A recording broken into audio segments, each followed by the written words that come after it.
Video का अंत तक देखें और लाइक और सब्सक्राइब जरूर कीजिए। Thank you very much. Question number 8. If the non-parallel sides of a trapezium are equal, prove that it is cyclic. यानी एक ट्रेपेजियम का non-parallel sides अगर equal है तो हमें ये प्रूव करना है कि वो ट्रेपेजियम एक साइक्लिक क्वाड्रिलेटरल है। फिगर में ABCD एक ट्रेपेजियम है जिसका non-parallel sides AD और BC इक्वल है।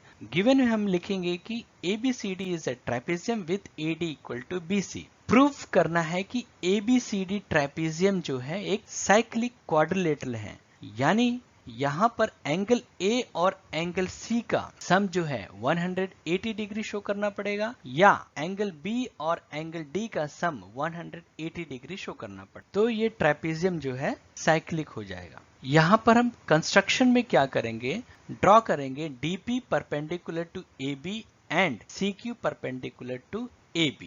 ट्राइंगल APD और ट्राइंगल BQC में AD इक्वल टू BC होगा क्योंकि ये गिवन है। यहां पर PD और QC ये भी इक्वल होगा क्योंकि ये दोनों परपेंडिकुलर्स हैं between parallel lines AB and CD। PD equal to QC, reason हम लिखेंगे lengths of perpendiculars between parallel lines are equal.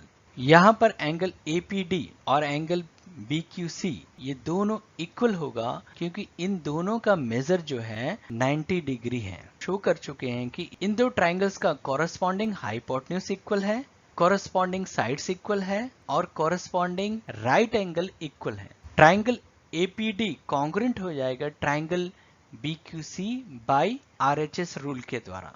अब ये दो ट्राइंगल्स कॉन्ग्रुएंट हो चुके हैं तो इनके कॉरस्पॉन्डिंग एंगल्स को हम इक्वल लिख सकते हैं, यानी angle A equal to angle B हो जाएगा यहाँ पर। So angle DAP is equal to angle CBQ by CPCT। अब एंगल DAP को हम लिखेंगे angle DAB। Similarly angle CBQ यहाँ पर देख सकते हैं एंगल CBQ को हम लिखेंगे एंगल CBA। जैसे कि हम जानते हैं कि यहाँ पर AB और CD दोनों पैरेलल लाइंस हैं, इसलिए एंगल A और एंगल D का सम 180 डिग्री होगा क्योंकि ये दोनों को इंटीरियर एंगल्स हैं। तो यहाँ पर हम लिखेंगे angle DAB plus angle CDA equal to 180 degree.